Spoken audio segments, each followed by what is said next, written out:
Hello everyone, Ragnamune here. Welcome back to Let's Play Spider-Man 2 Enter Electro. Apologies for the video likely being a lot more blurry than I'm used to, and you're used to, but I defaulted to an older setup for this exhibition of sorts. Yes, there's a giant banana right there. In any case, these are all of the what-if mode changes. This took me a hell of a time to compile together, if only because I had to play through this game twice. The costume I'm using right now is Venom 2 Earth X. We unlocked that from completing normal mode once. So change number one is you will see this giant banana of sorts. And this banana will transport you through the level similarly to how the blimp in Spider-Man 1 transported you to pretty much the next level. Pretty much the same stuff here. I've got the stuff in playback, so that's where the commentary is coming from underneath. But yes, this is post-commentary, if anything. So, how's everybody doing today? I'll be quite honest, I am very disappointed in the what-if mode for this game, because it might be nostalgia and bias talking, you know, because I'm a crotchety old man that thinks Spider-Man 1 is the best Spider-Man game ever on PS1. For PS1, yes. But I did see Spider-Man 4 on the PS4. And I gotta say, that game looks, and it looks like it plays fantastically.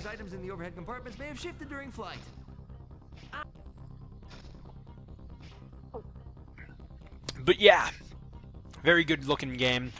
And I saw the Black Hat DLC there. Thank you for traveling, Air Spidey. But that's about all there is. I believe, I don't know if in this recording I ended up finishing the level. If I do, then, well, you'll see it there. Or I might cut it. Ah, there it goes. And there's What If Mode number 2 change coming at you. Next we are in the warehouse level. And all of the barrels have been replaced with soup cans. And the crates have been replaced with Christmas presents with your usual PS1 texturing on top there. Usual PS1 texturing with bow ties on there.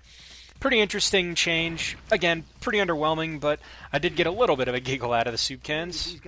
A little one. Once again, I feel like Vicarious Visions, yeah, they make great games. They can make some good games. I feel like they made this game a lot safer, let's call it. Nothing against them, but take risks. Please take risks when you make games like this in the early 2000s. But enough bitching, we're here for What If Mode. Do I finish this level? I think I finished this level. Aw, man. No, I don't finish the level. Good. I know I don't finish the level.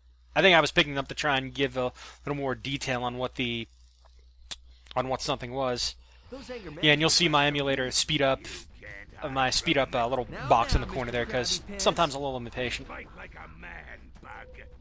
So the What If Mode change for Shocker fight here, just those two opening quotes. That's literally it, and one of them got interrupted by Shocker's dialogue, so that's pretty nice. For this fight, he ended up breaking a lot more of the crates than I wish he did, so I ended up taking him on and showing you why you really don't want to be meleeing this guy. If those crates above are available to be pulled, you want to pull those crates as soon as you can. So here's what happens when you try to get physical with Shocker. I don't have much else to really say, but this guy can really lay down the pain if you're not careful. Ow. Yeah, my web balls really don't do anything. Even with double damage, like, the brunt of the damage in this game against bosses is going to come from your melee attacks, double strength or not. Oh, I got a crate on him, good. I got a crate on him, excellent. It's been a pretty long day, but it feels good to have all this done, you know? Indeed it does. Yeah, that little timer there, if the fire reaches the barrels, that is an instant game over. There's a comic book there in hard mode. I kind of wish I could have played through on hard mode live there.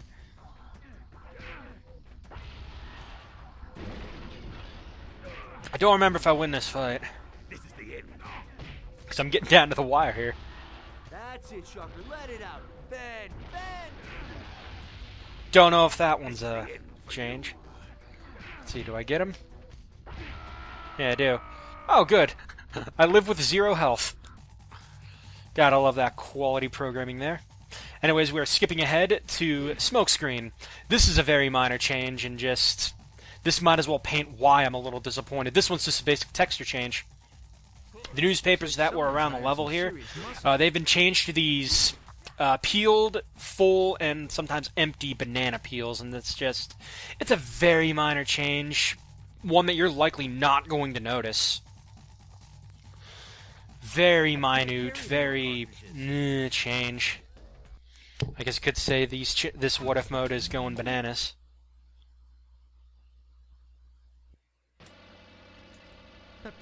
Anyways, yeah, you can see my emulating there. Hangar 18, this change is a bit different. Well, just another texture change. It's just all the barrels have become light bulbs, and it's just... it could have been something else, I think. Like, imagine making the plane something else, like a bird. Or at least texturing it like a bird. You know, it could have been make it texture to look like the Vulture or something. I think that would have been a nice change. I've got to clear these barrels out. The glass is breakable. But yeah, that's pretty much all this one is, just light bulbs. We're halfway in the game, and I'm not bored out of my mind. I mean, their change is okay, but... man, these have been some underwhelming changes. And it just goes to show why I think Spider-Man 1 was better in terms of what they could do with their changes. Because you had a whole bunch of pop culture references, you had a whole bunch of... there you are. You had a whole bunch of texture change. They were the standard texture changes, but you also had some shout-outs, some pop culture at the time. Remember when I said this game was going banana? This what if mode was more bananas? Like, look at this.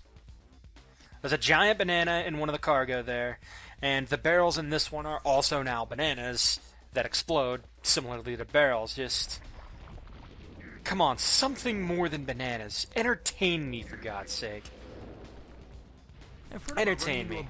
I showed this entire level. Good lord, we're gonna be here a couple minutes.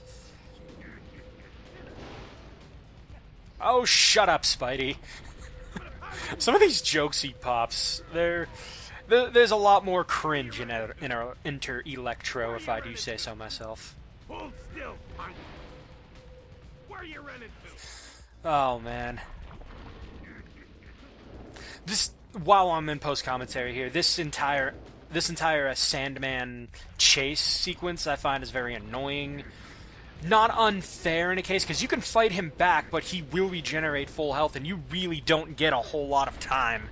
So you really have to wonder, is it worth beating the shit out of him in order to make him stop so that you can safely get this stuff? And once you get to the last sand wall here, the train will not stop and wait for you. You have to move, and at that point, you really can't fight him. So, yeah, and there's another portion right there that's just really annoying, because you can go to pick something up, and because of his large hitboxes and general vicinity, you'll have trouble picking it up. You'll have trouble picking stuff up.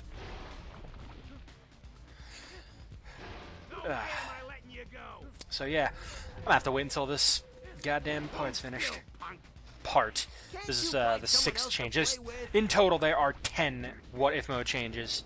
10 changes in the 24 levels. Compared to... I lost track, but just about every level in Spider-Man 1, or Spider-Man 2000 if you prefer, they all had something as minute, and it's like, that there speaks that, yes, there was time taken to make sure all of these changes could be made, whether it be from the Neversoft, just having the word Neversoft on the, on 2-bit. There was actually 2 Neversoft changes there, if I recall right. I figure, and I also figure, while I'm here, I do it in this fashion if only because there are such minimal changes, whereas in the first one, oh man, okay, we're at Hammerhead here. You have no idea how long this took me. Let me look at something real quick. This is a 6-minute video for this part, but you're not going to see all of it. Yeah, there's the curse part right there. There's the curse part right there. So he took me a while as well. All right, this one, I'll be honest, this is the best change. This level has the most going for it. It's stuff like this I wanted to see in What If mode, and it made me laugh, but at the same time it provided quite a bit of entertainment. As you can see here, instead of your standard, and I kind of finagle about it a little bit trying to get this to work, but yeah, in order to get the door open this time around, you play a legit game of Pong. Get out of here, you stupid drone. I won't play my Pong, damn it. Yeah, it's a legit game of Pong. I love this. This is what If mode should have been. Ah, man, he scored against me again. Come on, Spidey. You can be ping pong champion. I believe in you. That little is what happens whenever you hold the button. You hold the button against the wall there. Let's see, am I going to score a point there? There you go. The paddle eventually does not keep up compared to you. You will be able to keep up compared to it. And once you're able to, it just gets a lot... I'm going to say it awards you the game, so to speak. But you get 4 points against this thing, and you're pretty much done. Whereas I think if the paddle gets 2 points on it, it just boots you out. But it's Pong. It's Caveman's first video game, more or less. I'm going to call it Caveman's first video game. But there's one more change for this level, too, that was actually not documented in my notes. This room controls those turbines out there. But I decided, you know what? I'm going to keep... I hit the I hit L2, and it's like, oh, there's a target reticule there. Let me break that thing, because, I mean, if I can attack it, then let's attack it. There we go. You get a bit of a credit sequence, and this is a dance scene similar to what you would see in the bank of Spider-Man 1. And no, all those inputs, that is not me inputting anything on the controller. That is literally the game just wigging out. I'll be honest, I like the dance in 1 more. That's more nostalgia and bias talking, but that's only because it made it look like he was actually dancing. This one just looks like a bunch of random inputs. Alright, What If 9 here. This one's an interesting change. These containers must hold the ingredients to the antidote Dr. Connors was working on. And doing a lot of stuff. I could use my web spinners to inject the lizard and bring the doc back. Formulation VAT 1. Okay, VATs are done and over with. But yeah, the change for this level is that there's bowling pins scattered. I'm guessing we're going to Lizard Lands or something. Oh, here would have been a reference. You should have reskinned this entire place to be a bowling alley. Here's what should have happened. Reskin this whole place to be a bowling alley and call it Lois Lanes with the bowling pins here. There's your What If mode scenario right there. Hire me. I'm an ideas guy. Anyways, I think what I spend my time doing here... Yeah, there we go. I try to hit him with the bowling pins to show you that yes, you can actually throw these bowling pins at him and it does legitimate damage. I hate that laser beam. Please remove that. Oh wait, this isn't a 2018 game. This is a 2000s game. We can't patch old video games.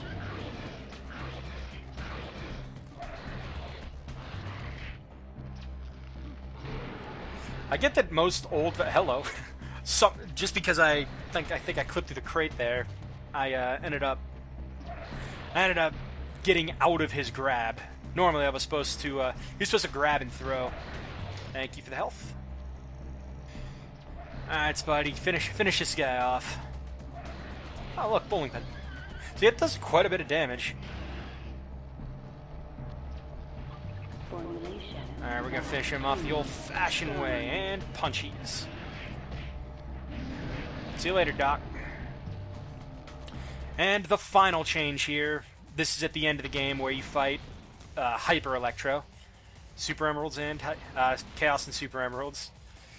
I still really hate this fight from a final boss standpoint, just because of the mines there. Maybe if there was an animation where he would throw the mines out instead of them just appearing like that, I think it would have been perfect. That was my finger snap, but you beat him and then this happens.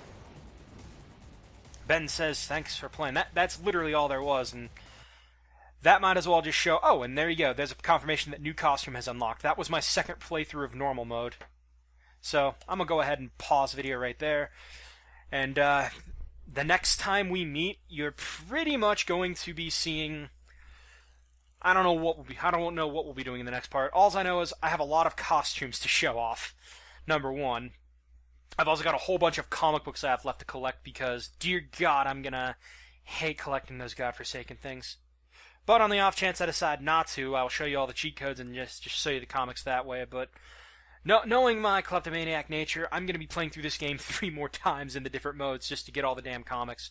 Though I'll probably do it in a similar fashion to this video, where it was nothing but the what-if changes in a compilation-like structure, just to make it easier for you to watch in general. So, until next time, guys, this is Ragnamuni signing out. You guys have a great night. Thanks for watching, and I will see you in the next episode. See you later. Take it easy.